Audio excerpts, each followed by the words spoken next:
Josiane, c'est ma sœur, c'est mon amie, c'est ma confidente, c'est ma psychologue. C'est tout pour moi. Pas un jour où il n'y a pas un objet qui me rappelle à elle.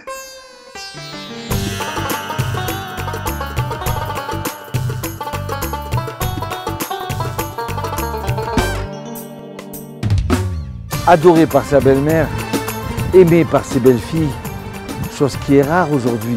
Mais tout le monde l'aimait. C'était de l'énergie positive. On était aimanté par elle.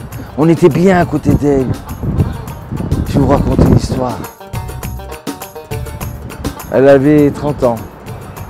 Elle va faire ses courses au marché et elle prend sa belle-mère avec elle. Donc alors elle arrive et puis elle voit une dame en train de pleurer. Mais qu'est-ce qui se passe, madame? Non, mais je sais pas, j'ai plus mon porte-monnaie, on me l'a volé. Je crois qu'on me l'a pris. Bon, ça, vous inquiétez pas. Non, mais arrêtez de pleurer, vous inquiétez pas, ça y est, on a trouvé la solution. Et alors elle apprend là maintenant, tout ce qu'elle achète, elle achète pour la femme. Tout, 2 kilos de courgettes, de tout. Et puis quoi? Elle lui prend tout ça, elle lui amène jusqu'à la maison. Mais qu'est-ce qu'elle était contente, cette femme? Mais alors? Mais dis-moi, je vous paye quelque chose? Mais pas du tout, pas du tout. Aïe, mais vous êtes lié à Navi. Grâce à vous, je vais passer Shabbat avec ma famille, mes enfants. Merci, madame. Elle aimait kiffer. Elle aimait faire kiffer les gens. C'était sa joie de rendre service. Il y a des gens qui font du chesed parce que c'est une mitzvah, c'est bien. Mais il y a des gens aussi qui font du chesed parce qu'ils aiment les gens. Ils aiment les gens, voir les gens joyeux. Et c'était comme ça avec tout le monde. Les personnes âgées, les enfants, les neveux. C'était avec tout le monde, les cousins, des étrangers.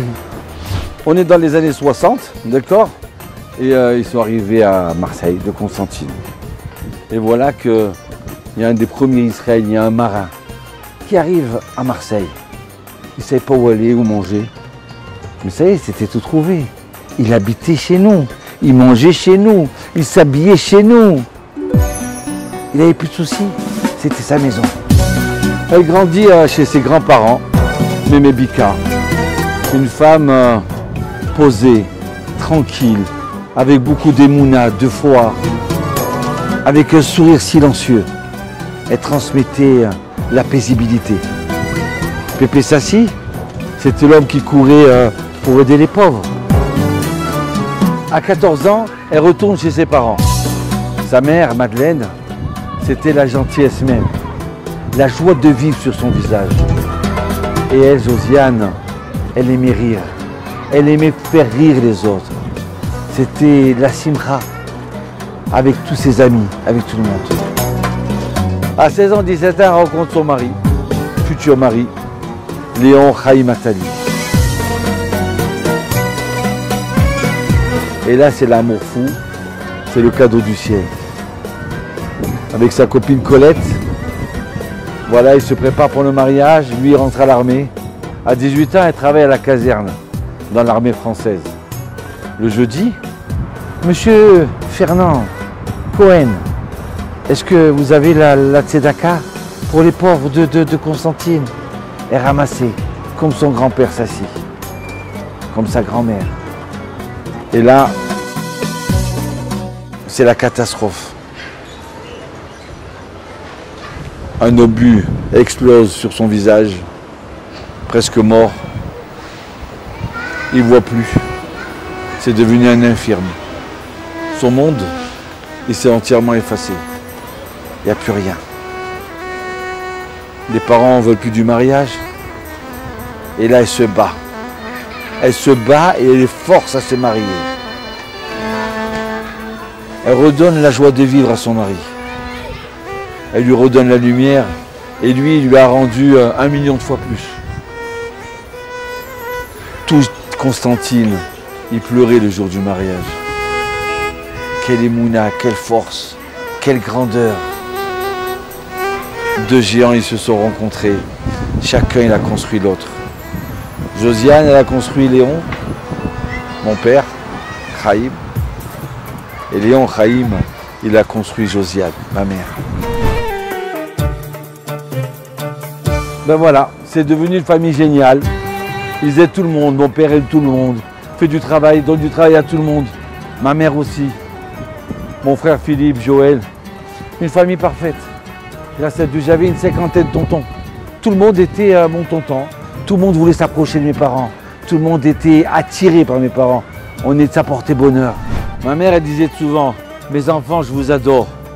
Mais mon mari, il passe avant tout. Quel émouna. Quel amour. Le vendredi, elle faisait des chalotes, plein de chalotes. Elle les portait jusqu'en ville, à Marseille. Et là, son frère lui dit, mais qu'est-ce que tu fais là? Les chalotes, il faut les donner à des pauvres. Tu lui donnes à celui-là, il a une Cadillac, celui-là, une Mercedes. C'est pas, c'est pas pour eux, ils n'ont pas besoin. Elle dit, mais tu comprends pas. Eux, c'est des pauvres du Shabbat. Ils ont besoin de retrouver ces odeurs du Shabbat. À 42 ans, elle fait tchouva. Elle revient, elle fait Shabbat. Elle va au cours de la rabbinite ces trucs. Elle est enthousiasmée. J'arrive à Marseille et je vois une vingtaine de jeunes à la maison, des jeunes 18 ans, 19 ans, 20 ans. Mais qu'est-ce qui se passe là? Eh ben, celui-là, il s'est fâché avec son père. Lui, il s'est fâché avec sa mère. Eh ben, c'était la deuxième maman. On était bien. Et puis, il y avait des gens qui n'avaient pas de problème. Mais on était bien d'être chez elle. On était bien d'être chez eux. J'étais presque jaloux d'eux. Elle aimait chanter. Elle était heureuse. Tiens, ma fille, tu veux une bougie? Avec l'aide de Dieu, tu vas te marier cette année. Oui, oui. Et toi, tu vas tomber enceinte. Viens, viens, je te bénis. Son kiff, c'était de rentrer dans un nouveau magasin. Ah, ça y est, monsieur Khalifa, tu as pris un nouveau magasin? Je t'achète la première chose. Je veux porter bonheur. Tiens, c'est moi qui paye. Mais non, c'est gratuit. Non, je veux payer. Elle aimait, c'était un soleil. Madame Attali, miracle. J'ai trouvé mon futur mari. Aïe, aïe, aïe. Vous savez quoi, elle m'a donné la bénédiction, la bougie. Je monte dans l'avion et je m'assois à côté de lui. Vous venez à mon mariage? Bien sûr, ma fille, je viens à ton mariage. Quoi? Mais tous ces cadeaux-là pour moi? Mais ça suffit, mais j'avais pas de vaisselle, c'est vrai. J'avais pas de robe. Mais quoi? Mais merci, Madame Attali. Mais vous êtes comme une mère. Vous êtes ma mère. En 96, ils achètent un appartement sur le même palier de chez moi. Et on fait une yeshiva. Mais qu'est-ce qu'ils étaient contents de cette synagogue, de cette yeshiva. C'était leur bonheur. Et donc, ils passaient les fêtes chez nous, à la maison. Et elle me disait, tu sais, je suis la seule femme qui habite en face de chez elle. C'était rigolo. En 98, elle avait 61 ans. Elle a des douleurs atroces. On lui découvre un myélome et on lui annonce. Alors bon, pour moi, mon monde, il s'est écroulé. Mon père, dans une maison de retraite, en train de souffrir. Ma mère, à la Timone, toute seule. La maison vide. Il n'y a plus de joie. C'est la fin. On lui donne 4 mois à vivre. J'arrive le lendemain. J'ai même plus envie d'ouvrir les yeux.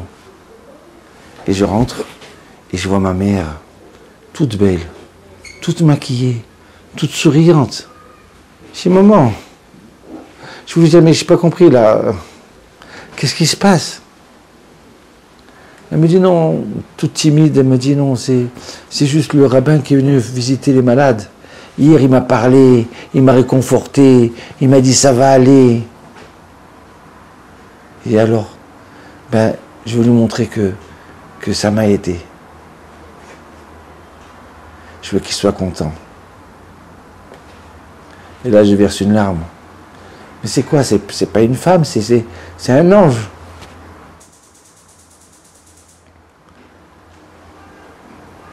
Au lieu de 4 mois, elle a vécu encore 5-6 ans, grâce à Dieu. Et j'ai pas compris. Et les 2 essais de couscous que tu m'as demandé, oui, c'est parce que c'est pour lui, pour le jeune rabbin, il est célibataire. Et je suis sûr qu'il n'a pas mangé. Et puis je veux qu'il mange un bon couscous, qu'il kiffe. Ça lui donne des forces pour aider les autres. Voilà. Merci maman, merci papa. Tu as grandi, tu as fait grandir une bonne famille, une grande famille. Ça me fait plaisir des fois de rencontrer des gens qui me disent « Ta mère, ton père, mais ils m'ont redonné la vie. » C'est grâce à eux que j'ai travaillé. C'est grâce à eux que je me suis marié. C'est grâce à eux que je suis tombée enceinte. Je sais, maman, tu n'es pas parti pour nous. Tu es encore avec nous. Et si on est réussi, que cette synagogue, cette yeshiva, ces pauvres, à Marseille, à Paris, à Jérusalem, je sais que c'est grâce à toi et papa. Merci Hachem de nous avoir donné une maman extraordinaire. Non, on n'est pas triste, on est heureux. Et je sais que tu es heureuse de nous voir à nous, comme ça, avec tes enfants, tes petits-enfants, tes arrière-petits-enfants. Tout à rapage.